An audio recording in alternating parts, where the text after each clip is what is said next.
हरे कृष्णा कृष्ण कृष्णा हरे हरे, हरे राम राम राम हरे हरे।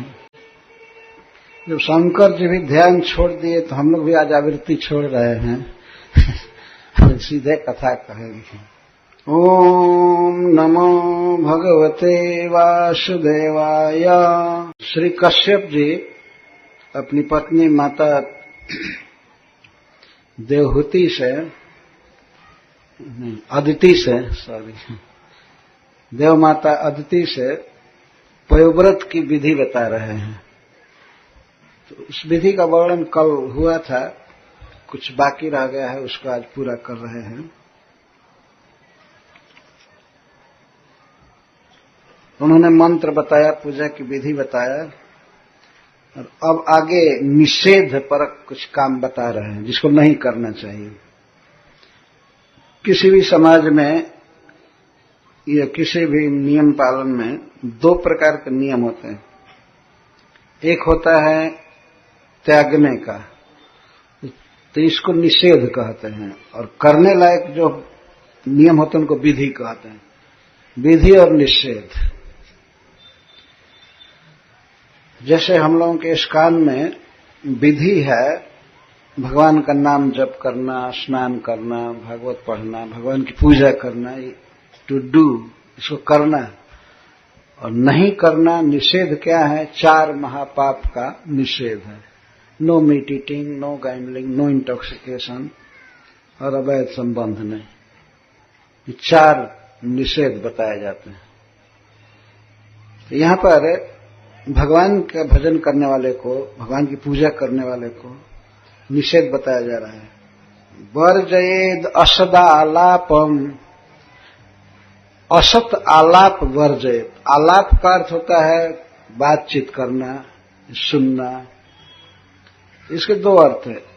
असत लोगों से, जो अभक्त हैं, पापी हैं, उनसे बात नहीं करना चाहिए।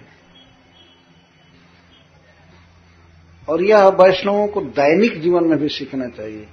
पापियों से बात नहीं करना चाहिए। जो व्यक्ति यह कह सकता है कि गाय का दूध पीना भी खून पीने के समान ही है, इतना डव माइंडेड आदमी तो किसी स्त्री को कह सकता है कि तुम बच्चे को दूध पिला रही हो तो अपने देह से, तुम्हारे देह से कोई काट करके खून निकाले तो भी सेम ही है। और उसके साथ क्या बात करेगा उस गधा के साथ, जो इतनी बात समझ में नहीं आती है। गधा के साथ भी बल्कि बात किया जा सकता है, लेकिन ऐसे अधम के साथ नहीं। ये कहते हैं कि गाय के खून में और दूध में क्या अंतर, इतनी बात समझ में नहीं आती। गाय आनंद से दूध देती है, अपने बच्चे को देती है, या अपने पालने वाले पोसने वाले को भी देती है। वो दूहता है, वो बोलती नहीं, आनंद से देती है। और भगवान ने उसके लिए निश्चित किया है, बछड़े को कुछ दूध दे करके और उसको घास दिया जाए, गाय को घास दिया जाए, घास से सेवा की जाए। भगवान का बनाया हुआ रूल है, तो उसे उचित ढंग से करना चाहिए। लेकिन यह कह देना कि गाय का खून पीना या दूध पीना दोनों एक, ऐसे लोगों को समझाया नहीं जा सकता। ऐसे मूर्खों को बात के द्वारा नहीं समझाया जा सकता। इसीलिए इन लोगों से बातचीत करना ही नहीं चाहिए। वो अपनी फिलॉसफी जहां झाड़ना है झाड़ते रहे, बात नहीं करना चाहिए। पापियों से बात नहीं करना चाहिए। ये कश्यप जी बता रहे हैं, असत आलाप। और बहुत बुरी बातें नहीं बोलनी चाहिए संसार की। जितना दिन व्रत करना है, भक्ति करनी है, तो संसार की बातों का आलाप वर्णन नहीं करना चाहिए। कई संसार में घटनाएं होती रहती हैं, टीवी में, न्यूज़पेपर में निकलती रहती हैं, उसको वर्णन करने की जरूरत नहीं है। कीर्तनीय सदा हरि, भगवान के ही गुणों का वर्णन करना चाहिए। तो वर्जित असदालापम, असत आलाप नहीं करना चाहिए। कभी खराब बातें, भगवान के गुण कीर्तन के अलावा दूसरी बात नहीं करनी चाहिए। भोगन उच्चा वचंस तथा वर्जित, भोगों को छोड़ देना चाहिए उतने दिन। उच्च या अवच, अवच का अर्थ होता है नीच, और उच्च का अर्थ होता है बड़ा बड़ा। जैसे भोग हैं, हाथी पर सवार होना, घोड़े पर सवार होना, नेपाल का कंबल ओढ़ना, मतलब अच्छा ऊनी कंबल ओढ़ना, इसका मतलब ये है, ये उच्च भोग है। हाथी पर चढ़ना, उच्च अच्छा कंबल ओढ़ना और बहुत दामी रेशमी कपड़ा पहनना व्रत के समय, और जो भी है, या बहुत अच्छा अच्छा खाना बना करके या कहीं से खरीद करके, नहीं, ये बिल्कुल नहीं होना चाहिए। जो खाने के लिए कहा गया वही खाना चाहिए। अच्छा भोजन नहीं करना और बहुत शानदार कपड़ा नहीं पहनना, चादर नहीं ओढ़ना, सवारी नहीं करना, इसको उच्च भोग कहते हैं। नीच भोग भी है, अवच्छ भोग। अवच्छ का अर्थ है बहुत छोटा तुच्छ भोग, उसी में कुछ लोग आनंद लेते हैं। जैसे सुअर मल खाने में आनंद लेता है, वैसे ही दूसरे लोग कुछ ऐसे होते हैं जो छोटे छोटे भोगों में भी आनंद लेते हैं। जैसे खैनी चूसने में, ये तंबाकू में क्या रस है, लेकिन उनके लिए वो भोग है, वो उसको अच्छा मानते हैं। इसको अवच्छ भोग कहते हैं। या गधा पर चढ़कर घूमना, गधा की सवारी भी एक भोग है, लेकिन अगर कोई चढ़ करके आवे और कहे कि मैं तो गधा पर चढ़कर आया हूं, तो लोग सोचे हमको मत छुओ, कहेंगे ना, गांव में ऐसे कहते हैं।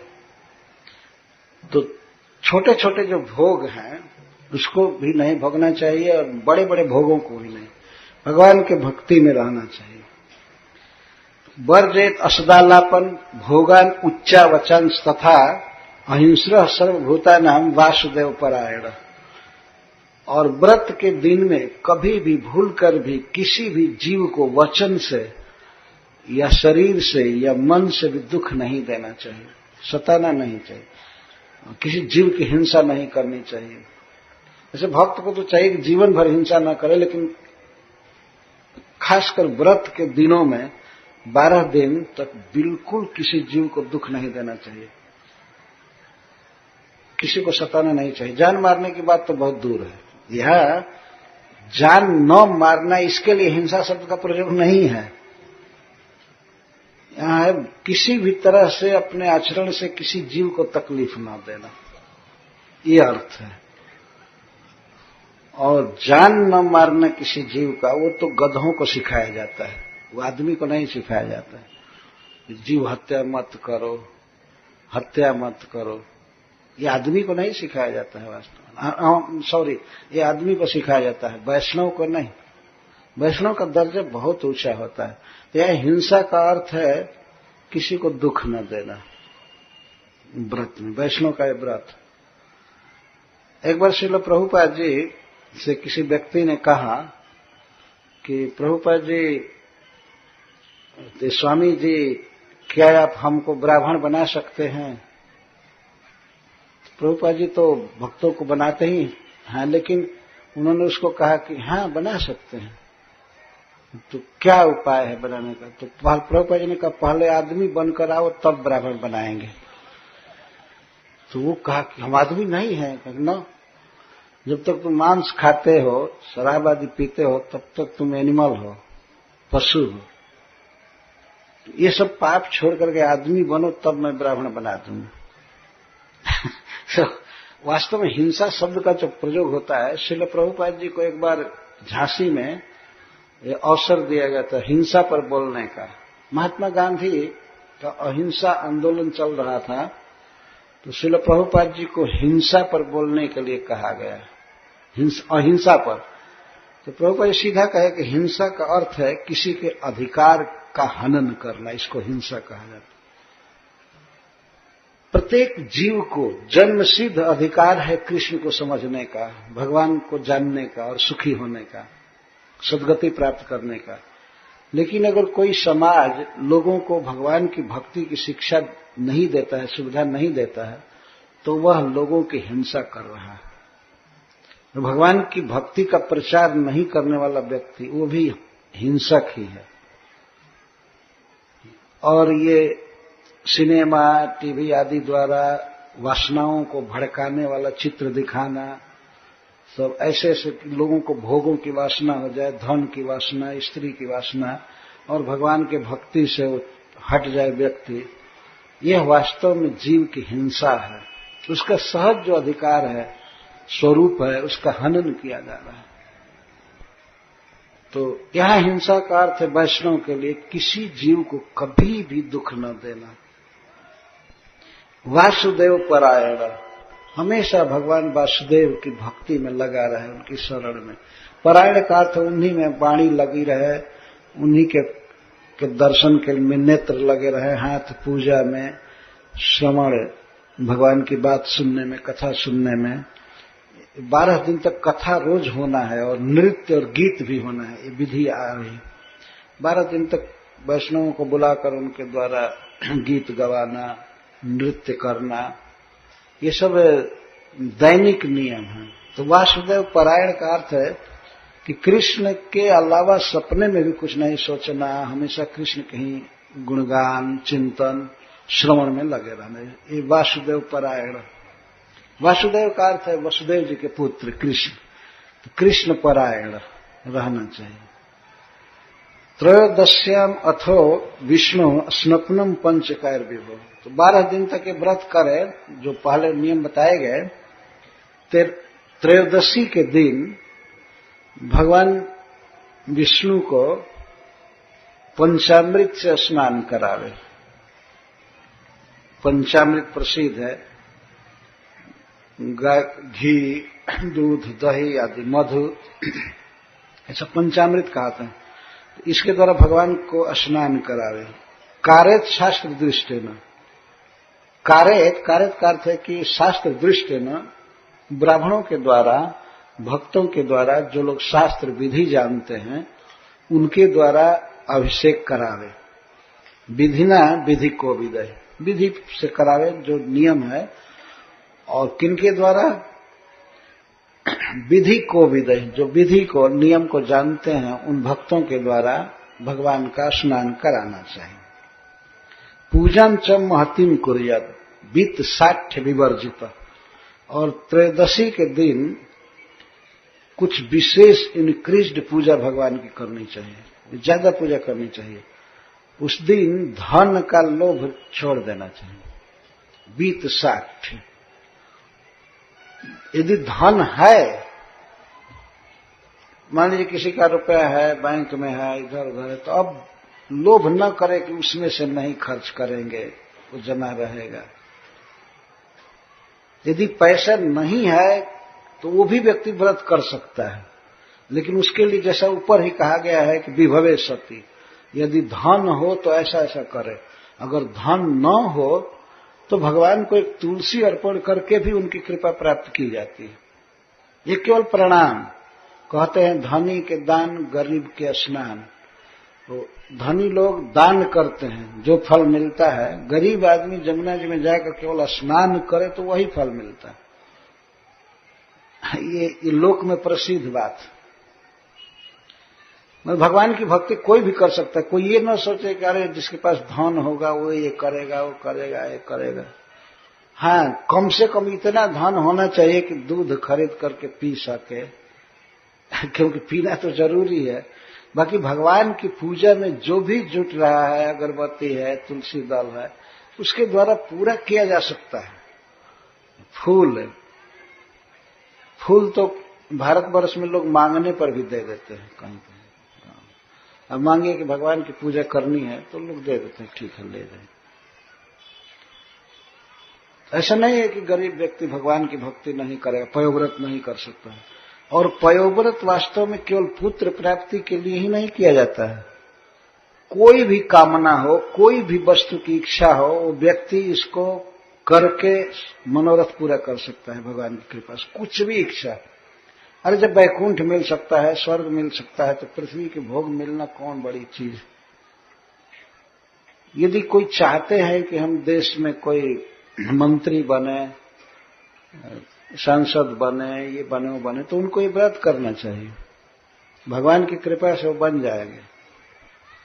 ये अमोघ व्रत है और इसमें कोई भेद नहीं है, कोई भी व्यक्ति कर सकता है। शिवसेना वाले कर सकते हैं, कांग्रेस वाले कर सकते हैं, कोई भी कर सकता है। कोई इसमें ये पाबंदी नहीं डालेगा कि नहीं नहीं यही आदमी करे, ये ना करे, वो ना करे। अब शुरू से ही देख ही रहे हैं, भगवान की शरण लेनी चाहिए। भगवान ऊंचा पद देते हैं, धन देते हैं, मान देते हैं, दीर्घ आयु देते हैं, सब कुछ देते हैं। स्वजनों के लिए भी किया जाता है। माता अदिति अपने पुत्रों के लिए व्रत करेगी इंद्र को स्वर्ग का राजा बनाने के लिए, और बन गए। इंद्र भगवान को राज्य मिल गया।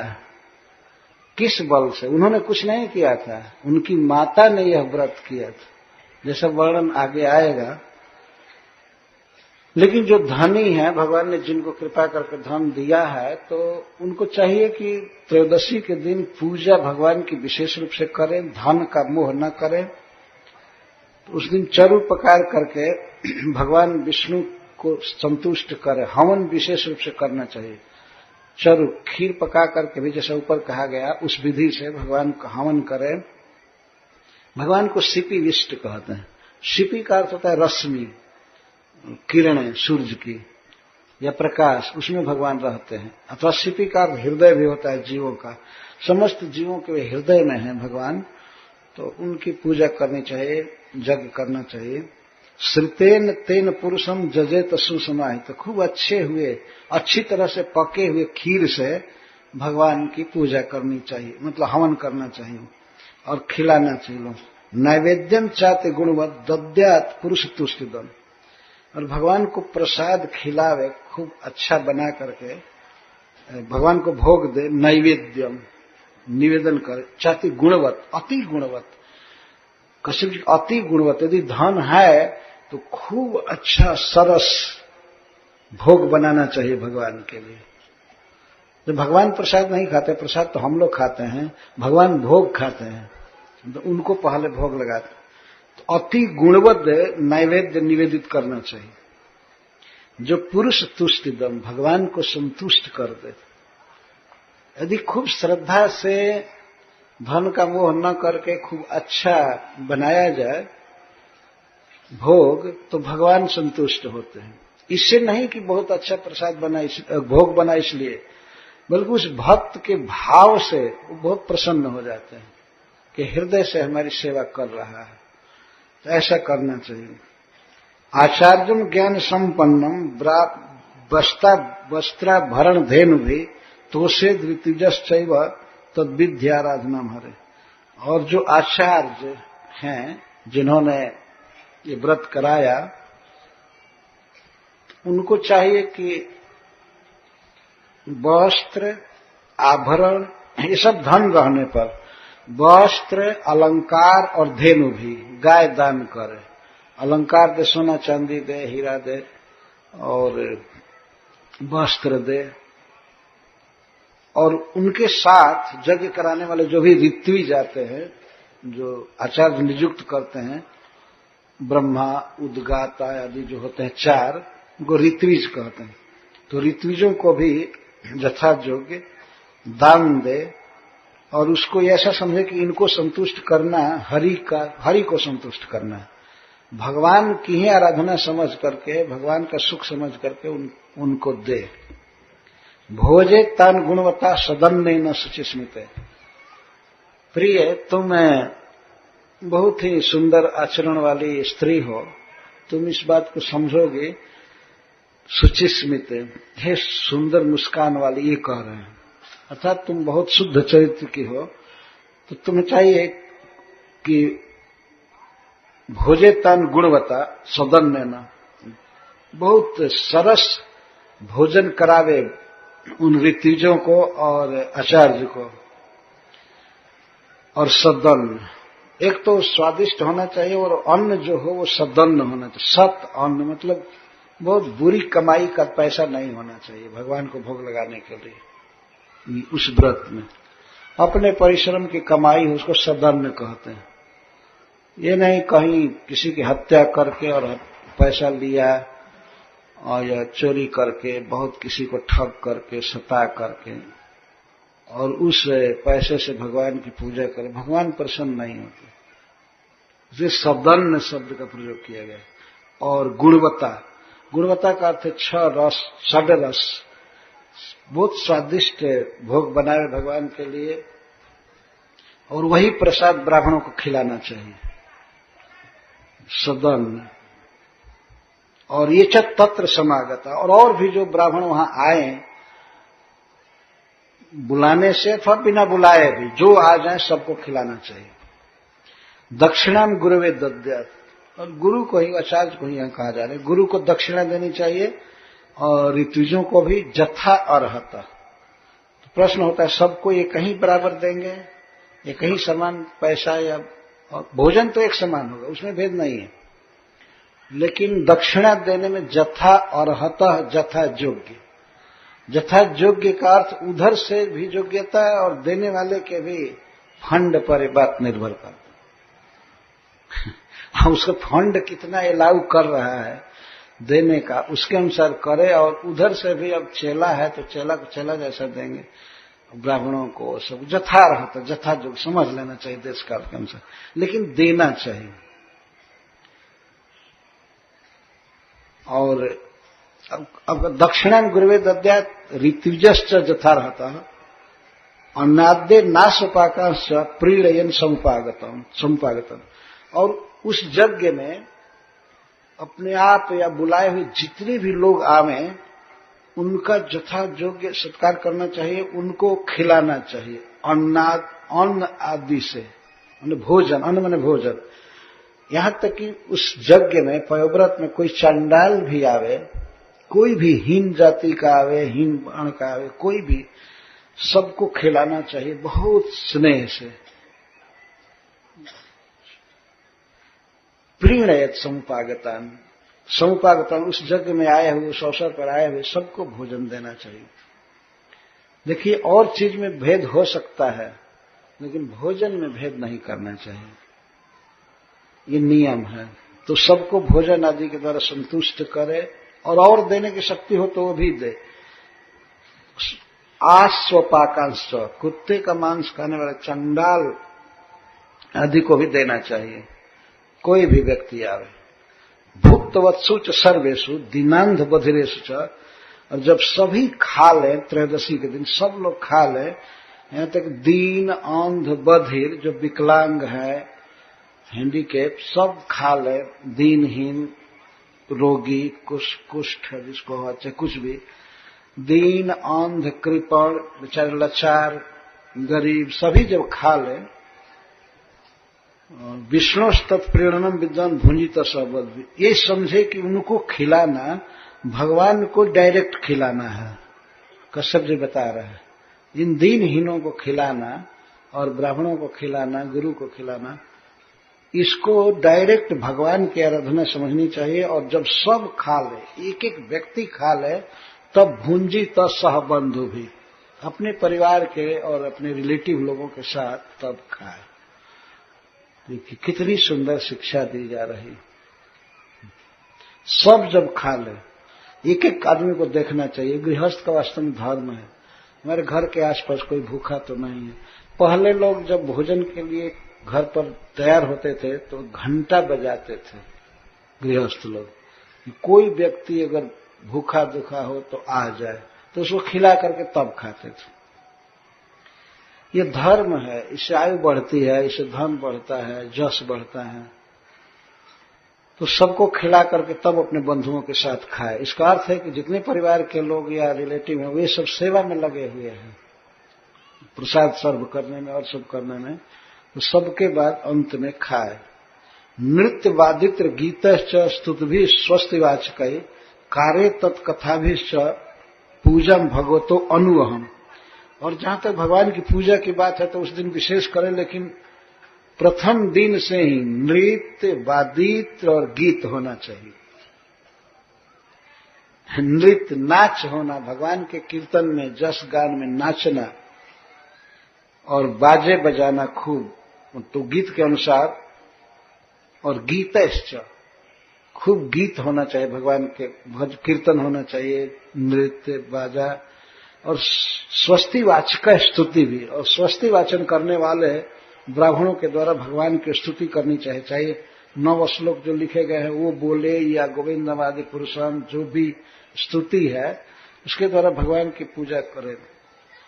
और कार्य तत्कथाभिश्च, और भगवान की कथाओं द्वारा भगवान की पूजा होनी चाहिए। भगवान की कथा होना यह भगवान की पूजा है। यहां पर ये बात कही जा रही है। भगवान इससे प्रसन्न होते हैं। जब जनता को भगवान का संदेश, भगवान का गुण, रहस्य सब मिलता है तो भगवान इससे बहुत प्रसन्न होते हैं। गीता में तो उन्होंने कहा है कि जो व्यक्ति मेरे द्वारा उपदिष्ट इस परम रहस्य को मेरे भक्तों में कहेगा, उससे बढ़ करके मेरा प्रिय कोई हुआ है न होगा, ऐसा भगवान कहा। कि कथा होनी चाहिए, किसी भी उत्सव में, पर्व में कथा जरूर होनी चाहिए। और कीर्तन, नृत्य, बाजा बजाना, कार्य तत्कथा भी से पूजा भगवतो अनुहम प्रतिदिन करना चाहिए।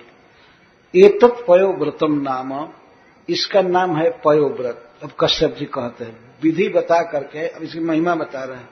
एतत् पयोव्रतम नाम पुरुषाराधनम परम, भगवान विष्णु को प्रसन्न करने के लिए ये सबसे बड़ा साधन है। अपनी पत्नी से वो बोल रहे हैं। उसने कहा था कि भगवान कैसे खुश होंगे वो बताइए। तो कहते हैं भगवान को प्रसन्न करने का सबसे महान साधन है और इसका उपदेश भी सबसे महान व्यक्ति ने किया है। पितामहेन अभिहितम, हमारे पितामह श्री ब्रह्मा जी ने इसका उपदेश किया। ऐसे जैसे तैसे थर्ड क्लास का आदमी नहीं उपदेश कर दिया, ये पूजा करो, इसकी आराधना करो, ये विधि है, ये करो, ये करो। इधर तो घर घर में उपदेशक भरे पड़े। अरे पयोव्रत का उपदेश तो ब्रह्मा जी ने किया है, तो उपदेशक की दृष्टि से भी यह व्रत सबसे श्रेष्ठ। पितामहेन अभिहितम मया ते समुदायतम, तो मैंने अपने पितामह से जो कुछ सुना विधि, ठीक उनकी सुनी हुई विधि को ही मैं बता रहा हूं, अपने से कुछ भी नहीं बताया। एक कश्यप जी कह रहे हैं, इस व्रत की महानता को बता रहे हैं। जिस विधि का उपदेश स्वयं ब्रह्मा जी ने किया है और भगवान को प्रसन्न करने का, तो ब्रह्मा जी जानते हैं ना कि भगवान कैसे प्रसन्न होंगे और वास्तव में जीव को किसको प्रसन्न करना चाहिए, कौन भजनीय है, इन सब बातों को ब्रह्मा जी से बेटर कौन जानेगा। तो ब्रह्मा जी उपदेश किए। हम लोग जिस परंपरा में हैं, वैष्णव परंपरा में, वो ब्रह्मा जी के द्वारा चलाई हुई परंपरा है, संप्रदाय है। ब्रह्मा जी बीच में चैतन्य महाप्रभु हुए गौड़ देश में, और उसके दोनों के बीच में मध्वाचार्य आए, तो इसलिए इसको ब्रह्म मध्व गौड़ीय संप्रदाय कहते हैं। इस तरह से आता है। तो हम लोगों के आदि गुरु ब्रह्मा जी हैं। ये हम लोगों का भाग्य है कि ब्रह्मा जी का डायरेक्ट उपदेश भागवत में जहां तहां मिलता है।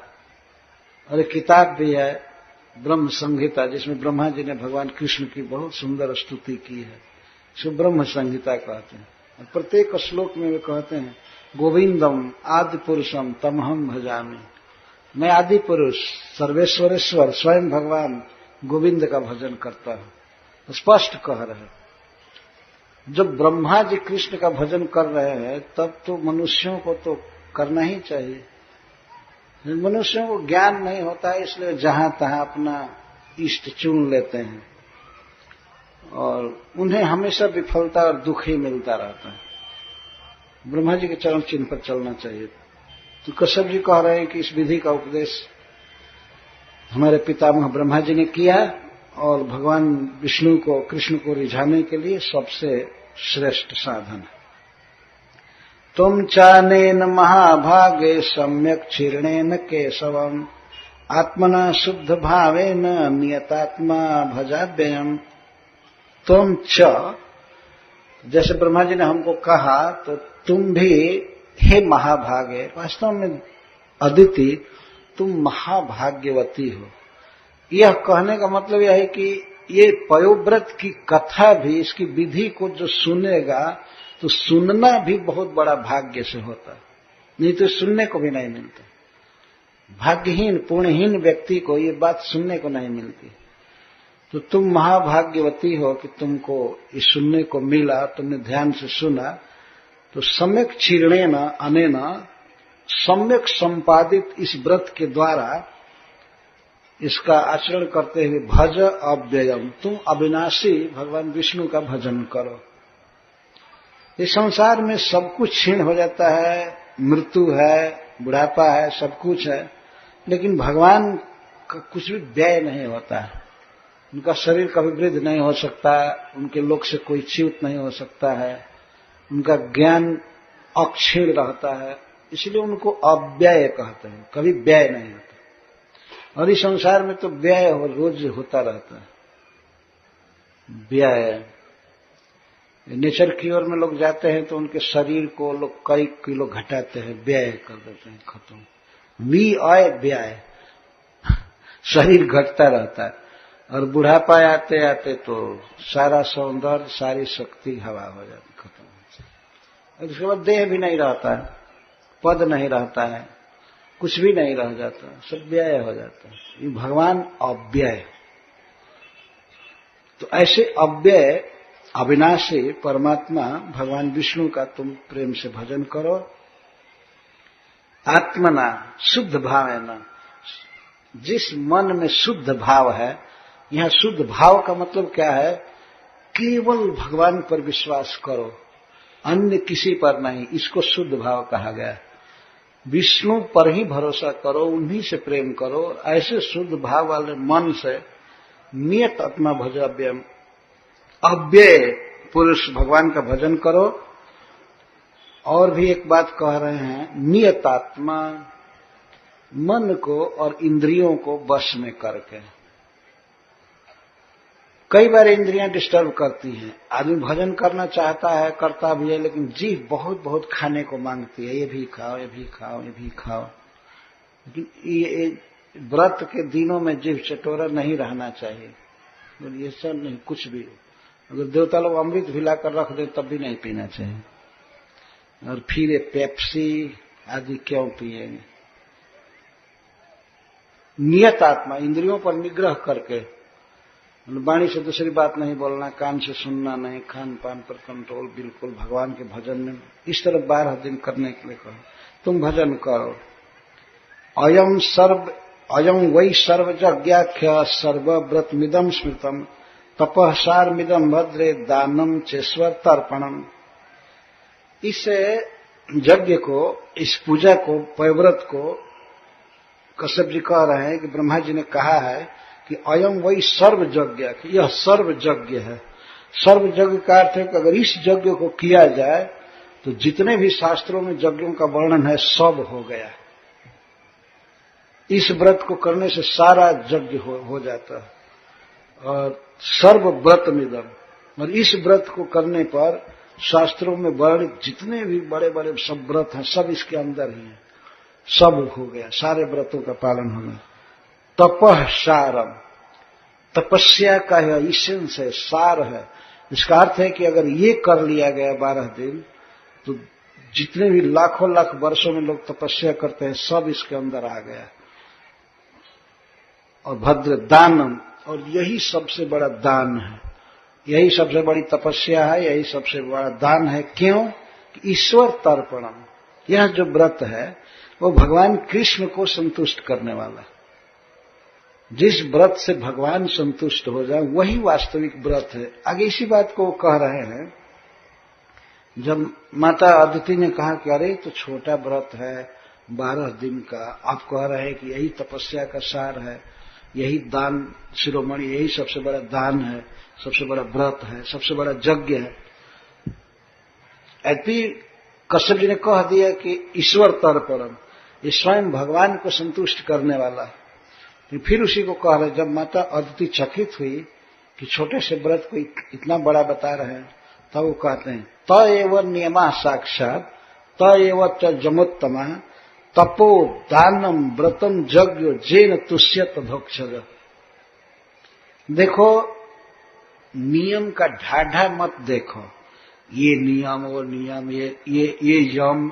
यम का अर्थ है नो, नहीं करना, मैंने पापों से बचना। और नियम का अर्थ है करना, यम नियम। तो वही नियम है, वही यम है, वही तपस्या है, वही दान है, वही व्रत है, वही यज्ञ वास्तव में यज्ञ है जिससे भगवान कृष्ण संतुष्ट होते हैं।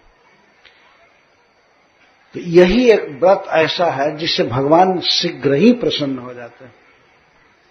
इसीलिए अयम वही सर्व यज्ञाख्य सर्वव्रत विदम स्मृतम, यही सबसे बड़ा यज्ञ है। ये सहज समझा जा सकता है। जिस नियम के पालन से, जिस व्रत से भगवान खुश हो जाए हृदय से, ठीक किया, जो इसको करना चाहिए वो कर रहा है। यह व्रत ऐसा है कि इसके जो खास करके नियम है, भगवान की पूजा करना, जप करना, कीर्तन करना, ये सब तो कभी भी किया जा सकता है, सालों भर किया जा सकता है। लेकिन किसी खास मनोरथ की पूर्ति के लिए कोई करना चाहता है, वो चाहे जितना भी बड़ा मनोरथ हो, वो सब पूरा हो जाएगा यदि इस नियम का पालन किया जाए 12 दिन तक। तो और सारे नियम तो दैनिक हैं वैष्णवों के लिए, उनको तो जीवन भर करना चाहिए। पर इस व्रत की विशेषता बताते हुए कश्यप जी कहते हैं कि यही सर्वयज्ञाख्य, इसका नाम है, आख्य मैंने संज्ञा, इस व्रत का नाम है सर्वयज्ञ।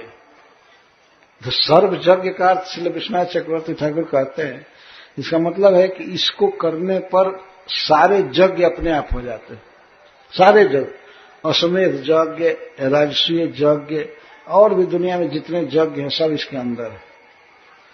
और यही सर्वव्रतम कहा जाता है। और यही इस तरह से ऐसे ले सकता है, यही सर्व तपः, सर्व दानम, यही है। अगर ये कर लिया तो सारा दान कर चुका, सारा तपस्या कर चुका, तीर्थ स्नान कर चुका, यम नियम आदि का पूरा पालन कर चुका, सारा यज्ञ कर लिया, सारा व्रत कर लिया। क्योंकि यह ईश्वर तर्पण, यह भगवान को, कृष्ण को तृप्त करने वाला व्रत। इसे समझ में आ रहा है कि यदि कोई व्यक्ति भक्ति करता है, भगवान से प्रेम करता है, तो वो भगवान को सुख दे रहा है। भगवान ऐसे भक्तों को देखकर बहुत प्रसन्न होते हैं। और यही जीव का धर्म है, भगवान को संतुष्ट करना। तो वही नियम है वास्तव में, वही यम है, वही तप है, दान, व्रत या यज्ञ, जिससे भगवान विष्णु में संतुष्ट हो। तो सीधी बात है, कोई भी व्रत, कोई भी नियम है, यदि उससे भगवान संतुष्ट होते हैं, खुश होते हैं, तो वही वास्तविक व्रत है। और यदि भगवान संतुष्ट नहीं हुए जिस व्रत से, उस व्रत में दम क्या है? कोई बहुत नियम पालन कर रहा है और यम भी, यह छोड़ा वह छोड़ा, उपवास किया, सब किया, लेकिन भगवान उससे प्रसन्न नहीं है, तो क्या है उसमें दम? तो वास्तविक तो व्रत, तप, यज्ञ, दान वही है जिससे भगवान संतुष्ट होते हैं। तो यह ऐसा है। तस्माद् एतद् व्रतम् भद्रे प्रयता श्रद्धया चर, भगवान परितुष्टस्ते वरान आशु विधास्यति। इसलिए हे भद्र, तुम्हारा तो आचरण स्वभाव पहले से ही मंगलमय है, तुम सती स्त्री हो, धर्म में रही हो, भद्र शब्द से, तो तुम प्रयता, इंद्रियों पर निग्रह करके एकाग्र चित्त से और श्रद्धा से एतद् व्रतम चर, इस व्रत का आचरण करो। ऐसा करने से भगवान परितुष्ट, भगवान तुम पर संतुष्ट होंगे और ते तुमको वरान, वर, आशु विधा से बहुत शीघ्र तुम्हारे मनोरथ को पूरा करेंगे, बहुत शीघ्र तुम्हारे मनोरथ को पूरा करेंगे। कितना सुंदर उपदेश कर रहा है पति अपनी पत्नी से, ये करो, भगवान की भक्ति करो, ऐसे करो, भगवान तुम्हारा मनोरथ पूरा करेंगे, तुम चिंता मत करो। मतलब भगवान तुम्हारे पुत्रों को स्वर्ग देंगे, तुम जो चाहती हो सब देंगे। वरान सब बहुवचन में है, तुम्हारे हृदय में जो इच्छा होगी भगवान पूरा करेंगे। और वास्तव में भगवान जब देते हैं कोई वस्तु तो प्रसाद बनाकर देते हैं। वो राज्य, वो भोग, वो वैभव भक्त को फिर बंधन में नहीं डाल सकता। दूसरे जो देवता देते हैं, वे लोग देते हैं वस्तु, एक तो कम देते हैं, और वस्तु देते हैं, भोग देते हैं, तो उससे उनका भक्त बिगड़ कर माटी हो जाता है, खत्म हो जाता है। जैसे भगवान शिव ने रावण को वर दिया, लेकिन रावण एक नंबर का गुंडा बना, बदमाश, दुनिया से कई जगह से स्त्रियों को जबरदस्ती लाता था, और उसी दफा में वो सीता जी को ला दिया, मारा गया। तो हृदय शुद्ध नहीं होता। भगवान जब भोग देते हैं, जैसे ध्रुव महाराज को दिया उन्होंने, महाराज युधिष्ठिर को दिया, अम्बरीश महाराज को दिया, प्रहलाद महाराज को दिया, तो वो धन देने के बाद भी ये भक्तों को देखा गया है एक नंबर के महात्मा, सदाचारी। तो वो भोग है, भक्तों को दूषित नहीं कर पाते, लेकिन देवताओं का जो प्रसाद है उनके द्वारा दिया हुआ राज वो उदंड बना देता है। ब्रह्मा जी ने हिरण्यकश्यप को वर दिया, माता दुर्गा जी ने कंस को वर दिया, लेकिन ये सब एक नंबर के बदमाश होकर निकल गए। तो कोई जीवन में गुण नहीं, कुछ नहीं। अपना लड़का भगवान का भक्त हुआ तो उसको बिल्कुल माथा दर्द करने लगा कि क्यों भक्ति कर रहा है, और देवताओं को सताना है करना। और कंस दुर्गा जी का भक्त था और अपने खास बहनोई के, अपने बहन के पुत्रों को कत्ल कर रहा है, मार रहा है। देखिए दुर्गा जी के भक्त की दशा। लेकिन भगवान जब कोई चीज देते हैं तो उस भक्त को पूरा पूरा शुद्ध कर देते हैं, और बाद में उसके मन की कामनाएं भी शांत हो जाती हैं और भगवान से विशुद्ध प्रेम करने लगता है। ये भगवान का स्वभाव है।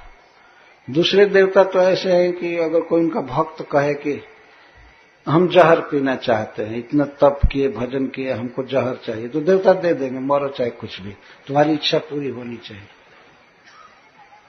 ये भागवत में कथा है।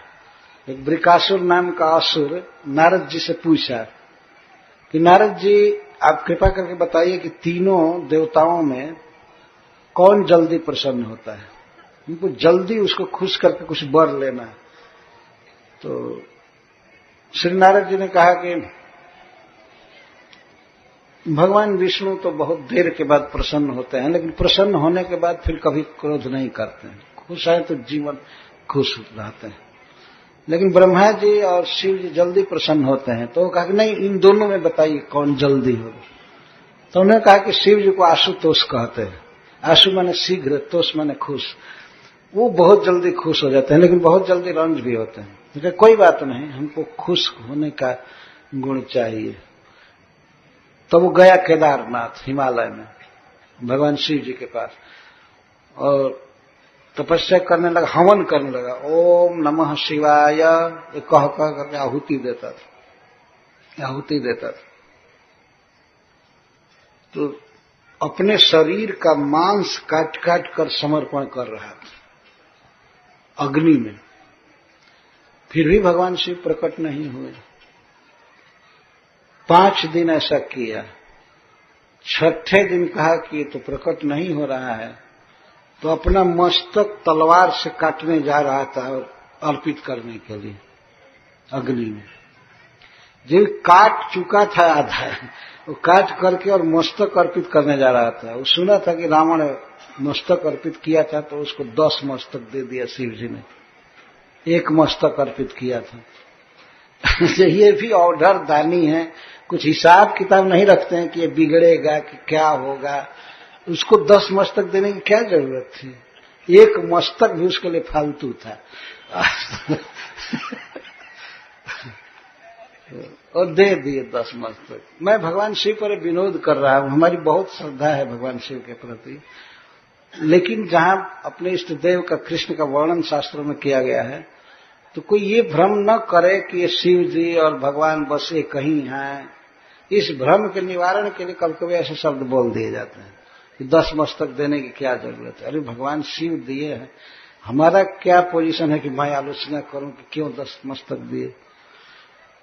लेकिन फिर भी लीला में देखिए तो रावण को 10 मस्तक दिए थे। तो वृकासुर, जिसको भस्मासुर कहते हैं, वो भी सोचा कि हमको ये वर देगा। तो जब ही मस्तक काटने जा रहा था अग्नि में डालने के लिए, तो भगवान शिव प्रकट हो गए। और प्रकट हुए तो पार्वती जी के साथ प्रकट हुए। देखिए उसके मन में गंदा बुरा विचार। तो शिव जी ने कहा, क्या कहा? अरे बेटा, मैं तो केवल बेलपत्र और पानी चढ़ाने से भी प्रसन्न हो जाता हूं, मस्तक क्यों काट रहे हो? नहीं नहीं नहीं, मस्तक मत काटो, मांगो मांगो, क्या वर चाहिए? तो देखा तो परम सुंदरी स्त्री शिव जी के बगल में खड़ी है पार्वती। उसके मन में तुरंत विचार आया, अगर यह मर जाता किसी उपाय से तो मैं इस औरत को रख लेता। उसके मन में विचार है, भागवत की कथा है, शिव जी का भक्त ये सोच रहा है। देखिए, तो उसने कहा, तुरंत कहा सरकार हमको वर दीजिए कि मैं जिस किसी के मस्तक पर हाथ रखूं वो मर जाए। और ये सोचा कि ऐसा वर देगा, इसकी बात झूठी हो नहीं सकती है, इसी के मस्तक पर हाथ रखकर इसको मार दूंगा और इस स्त्री को ले जाऊंगा। बाप रे बाप, ऐसा कोई डिवोटी होता है? अपने इष्ट देव के साथ ही ये छल कर रहा है। अगर भागवत में कथा नहीं होती तो हम भी विश्वास नहीं करते कि ये सब सच्ची कथा है, लेकिन भागवत पे बात कही जा रही है। तो भगवान तो अब वचनबद्ध थे। भगवान से उन्होंने कहा कि मांगो, मैं तुम्हारी इच्छा पूरी करूंगा। तो उसने कहा कि ऐसी कृपा कीजिए कि मैं जिसके सिर पर हाथ रखूं वह मर जाए। एक तो वर कितना दूषित मांग रहा है। अगर वास्तविक सच्चा अच्छा आदमी होता तो कहता कि ऐसा वर दीजिए कि मैं जिसके मस्तक पर हाथ रख दूं वो सारे रोग से मुक्त हो जाए, चिरंजीवी बने, वो कभी न मरे। ऐसा मांगना चाहिए ना। ऐसा मांगना चाहिए। वैष्णव लोग ऐसा ही मांगते हैं अगर मांगना होता है। लेकिन वो देखिए, तो भगवान तो वर दिए, कहे ठीक है, और जेव कहे तेव लपक करके उनके मस्तक पर हाथ रखना चाहे। शिव जी चले भाग, अपने ही वचन के बंधन में भागे। लेकिन भागने में वो भगवान कृष्ण का ध्यान करने लगे कि हे नाथ, इस संकट से हमको बचाइए बचाइए। तो भगवान तुरंत सुन लेते हैं भक्त की प्रार्थना। तो वो खदेड़ रहा था शिव जी को, कई किलोमीटर, हजारों किलोमीटर में भगा ले गया जोजन में। और शिव जी हाँफ रहे थे ऐसे, और पीछा नहीं छोड़ रहा था। अंत में भगवान कृपा करके शिव जी और बृकासुर के बीच में आ गए। बहुत दूर शिव जी भागे थे। तो शिव जी जिधर भागे थे उधर से भगवान एक ब्रह्मचारी के रूप में आने लगे। ये नहीं दिखा रहे थे मैं भगवान एक ब्रह्मचारी ब्राह्मण के रूप में। तो आते आते उन्होंने कहा, अरे शकुनी जी, उसका नाम शकुनी था, ब्रिक, शकुनी भी कहते थे उसको, ब्रिक, ब्रिकासुर नाम था उसका। अरे ब्रिक जी, अरे शकुनी जी, अरे आप इतना क्यों परेशान हैं? अरे आराम से जीना चाहिए जिंदगी में, इतना हावड़ तोड़ क्या, क्यों भाग रहे हैं, क्यों भाग रहे हैं, इतना परिश्रम क्यों कर रहे हैं? तो कहा कि हमको बताने की फुर्सत नहीं है, हमारा एक बहुत जल्दी काम है। लेकिन वो ब्राह्मण के रूप में भगवान थे तो अच्छे वचन बोले कि रुक जाए। अरे भाई, कभी कभी आदमी किसी मित्र की सहायता से अपना प्रयोजन पूरा कर लेता है। क्या मे आई हेल्प यू? क्या मैं आपकी सहायता कर सकता हूं? क्या आपको हड़बड़ाहट है, क्या चाहिए, क्या चाहिए? तो भगवान के बात में फंस गया। तो उसने कहा, ऐसा है ब्राह्मण देव, ये जो है शिव, ये बहुत शक्तिशाली देवता है। ये जो कहता है झूठा नहीं होता है। ऐसा है कि मुझको ये वर दिया कि जिसके मस्तक पर हाथ रखोगे वो मर जाएगा। मैंने वर मांगा तो दिया। तो मैं चाहता हूं कि इसके मस्तक पर हाथ रख करके इसके बीवी को ले जाऊं। ये मैं सोचा हूं। तो भगवान तो बहुत ठीक जानते। भगवान ये वर दिया है, कब से वर देने वाला बन गया? अपना कोई ठिकाना है ही नहीं, न घर बांधा है, न कुछ। ये श्मशान में रहता है। जब से इसके ससुर ने शाप दिया है दक्ष प्रजापति ने, आप सुने होंगे ना, तब से पिशाच हो गया। इसका दिमाग काम नहीं करता है, कभी नहाता नहीं है, जटा बना हुआ है, इतना घनघोर राख लपेटता है, हड्डी का गहना पहनता है। इसकी बात पर आप विश्वास करने लगे। बहुत दुख की बात है, इतना पढ़ा लिखा व्यक्ति और इस पिशाच, इस भूत की बात पर विश्वास कर रहा है। आप विचार नहीं करते, अगर इसको वर देने की शक्ति होती तो ये घर नहीं बनाता है, सोना का गहना नहीं पहनता है, कंघी सोडा साबुन नहीं लगाता है, एक साफ देह नहीं रखता। तो वो भगवान की बात से कन्विंस हो गया। कहा कि वो तो मैं तो बेकार हैरान हुआ, इतना बहुत हैरान हुआ। तब अब क्या करना चाहिए? तो भगवान ने कहा, रे आप इतना भ्रम में रहे। हाँ, एक बात जरूर है कि ये लोगों को फंसाया न करे, झूठा वर न दे, इसलिए इसको मार दीजिए। और पहले तो आप वर का टेस्ट क्यों नहीं करते? आप इस पर विश्वास कैसे करते हैं? अगर आपको एस्टिमेट करना हो, टेस्ट करना हो कि इसके वर में शक्ति है नहीं, तो अपने मस्तक पर हाथ रख कर क्यों नहीं उसी समय देख लिए? और ये मैं तो भूल ही गया, ये तो सहज उपाय था। और भगवान के कहने से तुरंत उसने अपने मस्तक पर हाथ रखा और धड़ाम से गिरकर मर गया। भगवान शिव का ऐसा वर था। लेकिन जरा विचार कीजिए, जिसकी वो पूजा किया है 6 दिन कम से कम किया ना, 12 दिन का तो ये व्रत जो 6 दिन का इतना उत्कट व्रत किया, लेकिन बुद्धि थोड़ी भी शुद्ध नहीं हुई।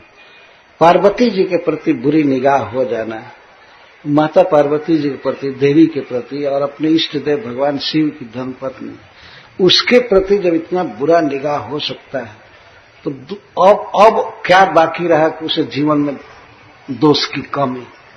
तो इस तरह से यह सत्य है कि भगवान के भक्ति से ही, विष्णु के भजन से ही व्यक्ति शुद्ध होता है, सुखी होता है, सच्चरित्र बनता है, सदाचारी बनता है। इसलिए जिस व्रत से भगवान प्रसन्न हो वही वास्तव में व्रत है, वही यज्ञ है, वही दान है, तप है, जो कुछ भी है। अगर कष्ट सहना है, तपस्या करनी है, तो भगवान की भक्ति करनी चाहिए। सवेरे उठिए, मंगल आरती कीजिए, जप कीजिए, भगवान के बारे में सुनिए, भगवान की पूजा कीजिए, अतिथियों का स्वागत कीजिए, वैष्णवों को खिलाइए। यही दान है वास्तव में, ये दान है। तो देवताओं के पिताजी कश्यप जी बात कह रहे अपनी पत्नी से कि तयव नियमा साक्षात तयव तजमोत्तमा तपोदानम व्रतम यज्ञो जेन तुष्य तदोक्षर। एक व्यक्ति हमसे पूछ रहा था कि तो महाराज इस व्रत को करने से पुत्र मिलेंगे? मैं कहा कि हाँ, यदि पुत्र प्राप्ति की इच्छा है तो पुत्र मिलेंगे, लेकिन पुत्र बहुत गुणवान मिलेंगे। माता अदिति ने व्रत किया तो उसको भगवान ही पुत्र के रूप में मिले, और भगवान ने अपने मां के मनोरथ को पूरा किया। तो इसके बाद सुखदेव गोस्वामी कथा कहते हैं कि अपने पति कश्यप जी के शिक्षा से माता अदिति ने व्रत करना प्रारंभ किया, और व्रत जब पूरा हुआ 13वें दिन सारा खिलाना पिलाना सब कुछ हुआ। इस तरह से उसने पूजा किया। सुखदेव गोस्वामी 2 श्लोकों में माता अदिति के तपस्या का वर्णन कर रहे, कितना मन उसका भगवान में एकाग्र था। तो उस एकाग्र मन से जब उसने भगवान की पूजा किया 12 दिन, तो भगवान प्रकट हो गए अदिति के सामने, एकदम प्रकट हो गए। उसमें क्या क्या दशा हुई अदिति की मैं कल वर्णन करूंगा। अब ये अध्याय जुड़ रहा है, तो माता अदिति के भक्ति का मुझे वर्णन करना है, जो प्रत्येक भक्तों को सीखना चाहिए। किस तरह से उसने अपने इंद्रियों पर संयम करके मन को पूरा पूरा कृष्ण में लगा दिया, पूरा पूरा। और हवन करना, जप करना, कीर्तन करना, पूजा करना, ब्राह्मणों को खिलाना और लोगों से कथा सुनना। कोई भक्त किसी भक्त के द्वारा हमेशा कथा सुनती थी और जप करती थी, वहां घर में कीर्तन होता था, नृत्य होता था, ये सब एकदम 24 घंटा भगवान में मन विभोर रहा। क्यों नहीं भगवान प्रकट हो जाएंगे? ऐसा तो व्रत वास्तव में हम लोगों ने सुना होगा कभी नहीं कि 12 दिन में भगवान प्रकट। हम लोगों को कभी कभी आश्चर्य होता है कि ध्रुव महाराज के सामने भगवान प्रकट हुए 6 महीने में ही, बहुत कम दिन। लेकिन ये तो सुनने पर और ज्यादा खुशी होती है, भगवान के स्वभाव का पता लगता है। 12 दिन के अंदर भगवान प्रकट हो गए। और माता अदिति से भी बात करते हैं प्रकट होकर के, और बातचीत में उन्होंने यही कहा, मुझे मालूम है कि तुम्हारे हृदय में क्या है। तुम चाहती हो कि तुम्हारे पुत्र राजा बने और असुर सब मारे जाएं, उनकी स्त्रियां रोवें। भगवान स्पष्ट बोल रहे थे। लेकिन वो कहते हैं देखो देवी, इस समय असुरों से पार पाना कठिन है, क्योंकि ये सब असुर इस समय धर्म में लगे हुए हैं, मेरी भक्ति में है। और इस कारण से ब्राह्मणों की इन पर कृपा है। मैं उनसे युद्ध नहीं कर सकता। वास्तव में भगवान अच्छे कर्म करने वालों को क्यों मारेंगे? ये समस्या है ना। और कोई दूसरा होता तो कहता हाँ हम उनको मार देंगे, कत्ल करेंगे, लेकिन भगवान ने कहा नहीं, हम युद्ध नहीं कर सकते। अपारणीया इति देवी में मति, ये मेरा विचार है, उनसे पार पाना कठिन है और मैं युद्ध नहीं कर सकता। धर्म पर चलने वाले को, भक्ति करने वाले को मैं कैसे मार सकता? और ब्राह्मणों की जिन पर कृपा है, वो यज्ञ कर रहे हैं, दान कर रहे हैं, उनको मैं नहीं मार सकता।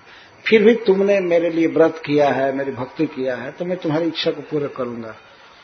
कैसी इच्छा को पूरा करेंगे?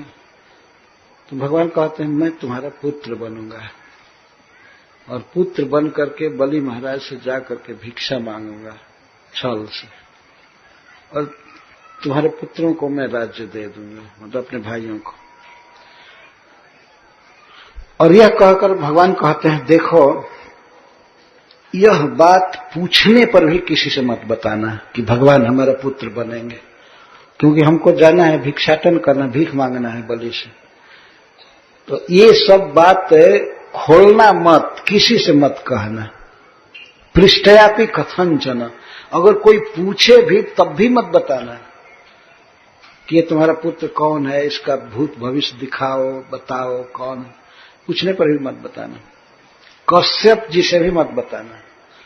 यहां तक भगवान ने कहा, लेकिन कश्यप जी भक्ति के बल से जान गए कि भगवान हमारा पुत्र बने, अदिति के गर्भ में आए।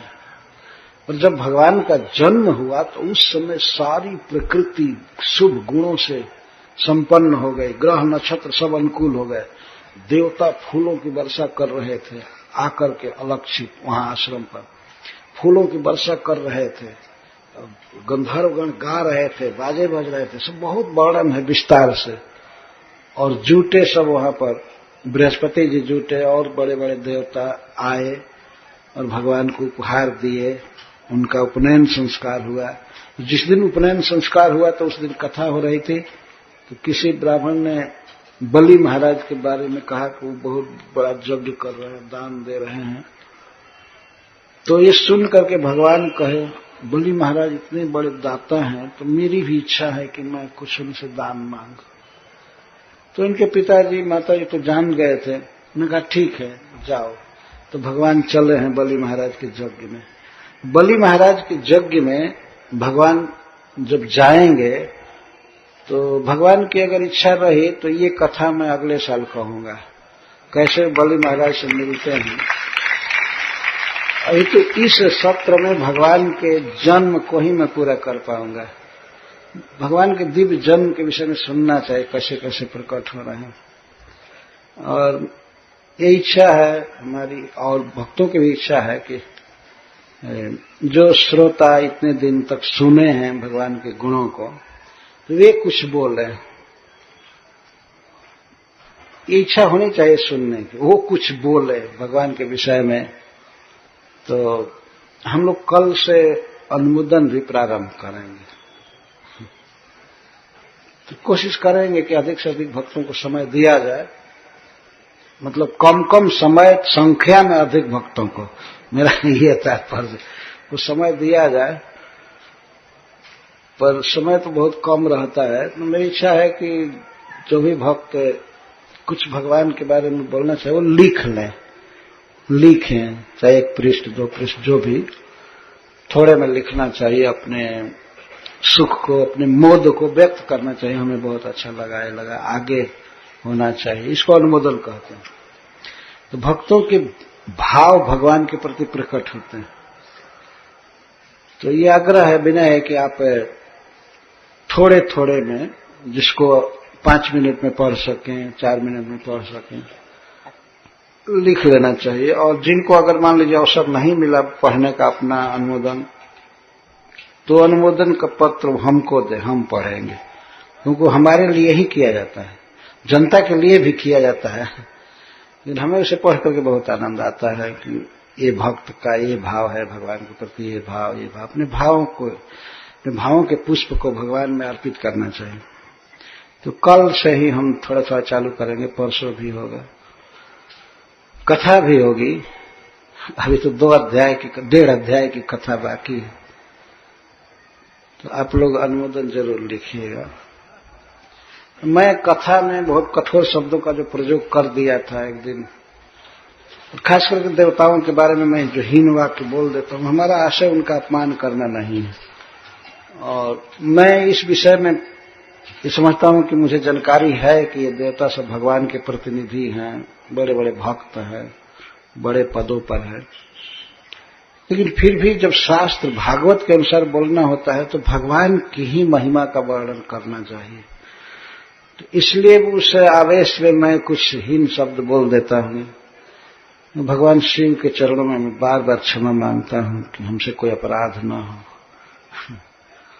माता दुर्गा जी, गणपति जी, ये सभी एक प्रकार से ईश्वर ही हैं अपने अपने पदों पर। अगर ईश्वर शब्द की व्याख्या की जाए तो इस प्राकृतिक जगत के यही वास्तव में इंचार्ज हैं, पर सर्वेश्वर भगवान विष्णु हैं। ये बात ध्यान में रखना चाहिए। और मेरी बातों से अगर किसी को कष्ट हुआ हो कि मैं कभी कभी किसी मनुष्य पर, साधु पर आक्षेप किया, हमारा आक्षेप करना आशय नहीं था। हमारा आशय है अपने प्रभु कृष्ण का गुण गाना भागवत के अनुसार। तो उस आवेश में अगर कोई बात निकल रही है तो हमारे आशय को समझ करके आप हमें क्षमा करेंगे। हमारी ये कभी प्रवृत्ति नहीं रहेगी मैं किसी साधु पर आक्षेप करूं या किसी दूसरे पंथ वाले पर आक्षेप करूं। देवताओं की निंदा तो मैं सुनता भी नहीं। कभी कोई अगर कुछ कहता है तो मैं प्रतिकार करता हूं, लेकिन भागवत कहते समय जैसे कपिल देव यानी कश्यप जी ने कह दिया कि अमोघा भगवत भक्ति नेत्र रेति मतिल मम, वो ये बात कह रहे हैं कि भगवान की भक्ति निश्चित सफल होती है, फल देती है, लेकिन दूसरे की भक्ति नहीं। तो उस श्लोक की व्याख्या में मैं कुछ सीमा से बाहर बोल दिया, तो इसके लिए मैं क्षमा मांगता हूं। और आप सब भगवान की भक्ति कीजिए, जप कीजिए, सुन ही रहे हैं, ये सब उपदेश